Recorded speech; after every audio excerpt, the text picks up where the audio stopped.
Dele Alli was a wonder kid. He made his Premier League and England international debuts within months of each other, and at the age of just 19. Yet by his mid-20s, he was on loan in Turkish football, with his career dwindling. So, what happened?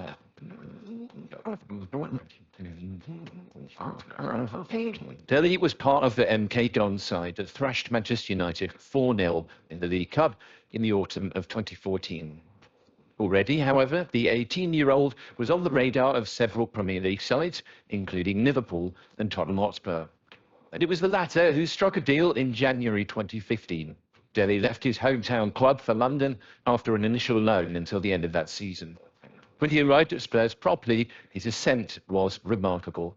Mauricio Pochettino was into his second season at the club, and Dele became a value almost instantly. He scored his first Premier League goal against Leicester in August, had debuted in the Europa League by September, and made his first appearance at England in October. He scored on his first start for England too. At the end of the 2016-17 season, Dele would be voted the PFA's Young Player of the Season, and for a brilliant juggle and volley against Crystal Palace, he also won the Premier League's goal of the season. So for several years, Dele did deliver on his promise.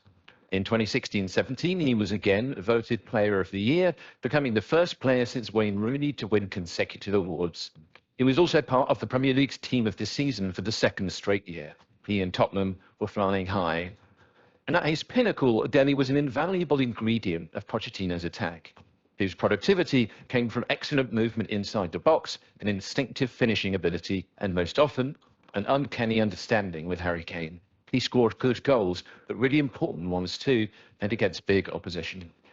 But by 2018-19, there were clouds on the horizon. Dele had a spiky playing personality and had already suffered suspensions as a result. The season before, he would also suffer a minor hamstring injury, the first of 4 over the next 18 months. In fact, in a season that would end with him and Spurs reaching the Champions League final, he would, all in all, miss 23 games because of those 3 additional hamstring strains, a thigh strain and a broken hand. In the famous game against Ajax, at the end of which Dele provided the clever flick for Lucas Moura to complete his hat-trick, he can be seen wearing a cast to protect that hand. The Tottenham's downfall happened quickly thereafter.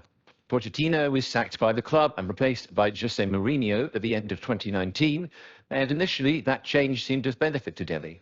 In Amazon's All or Nothing documentary, Mourinho can be seen presciently warning the player about how quickly life passes and encouraging him to make the most of his youth. For a while, that message appeared to resonate. Liberated as a more attacking player and freed of midfield responsibility, he enjoyed a purple patch of form and goals during the late winter of 2019 and early 2020. But it was a false dawn and a rare high point in his relationship with Mourinho. January 2020 would actually see him scoring his final goal from open play for Tottenham in the Premier League, some 2 years before he left. So what went wrong? Well, injuries we've covered, and Tottenham's failure to adequately invest in a team that finished 3rd in Dele's first year at the club and 2nd in his second was also complicit. Famously, they became the first Premier League team to fail to sign a player during a transfer window during the summer of 2018, repeating the trick in the winter of 2019. And the consequence was a team that got steadily worse, in spite of that Champions League final, and players, Dele included, who were sometimes used in unfavourable positions out of necessity. Whatever the case, the culture of improvement within the squad that had been so key to Pochettino's success clearly waned. Players who had complemented Dele's style also left. Christian Eriksen's passing ability was a multiplier for him. So too was the pitch-stretching fullback play of Kyle Walker and Danny Rose, and the delivery of Kieran Trippier. Walker and Trippier were both sold. Rose grew disillusioned. Moussa Dembele also departed. So it's easy to depict Dele as a bellwether of sorts. But according to The Athletic's Jack Pitt-Brooke, the player holds responsibility for his decline too.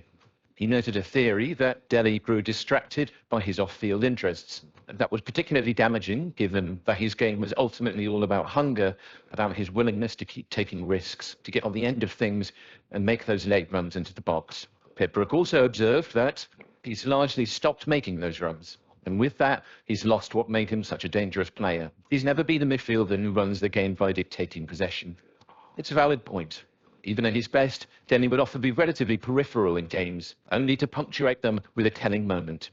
When those fireworks were gone, a player who was, in 2018, ranked as the most valuable midfielder in the world by the CIES Football Observatory, Dele resembled Hydron's been. And as if to make that point, when Dele finally did leave Tottenham, it was on a free transfer to Everton in 2022, with only performance-related fees due. Within the space of 8 months, and after fewer than 20 appearances, he was then loaned to Turkish Superliga side Besiktas. It's been a career's worth of ups and downs, and yet Dele was still just 26 years old in March 2023. Did he become demotivated at Tottenham? Was he damaged by repeated injuries? Was he a victim of the club's general decline, and did he miss his perfect departure point? Or were those factors complicit, and were they exacerbated by declining enthusiasm for the sport? The truth is elusive and might not be revealed for many years to come, if ever. For now, Dele remains a great riddle of English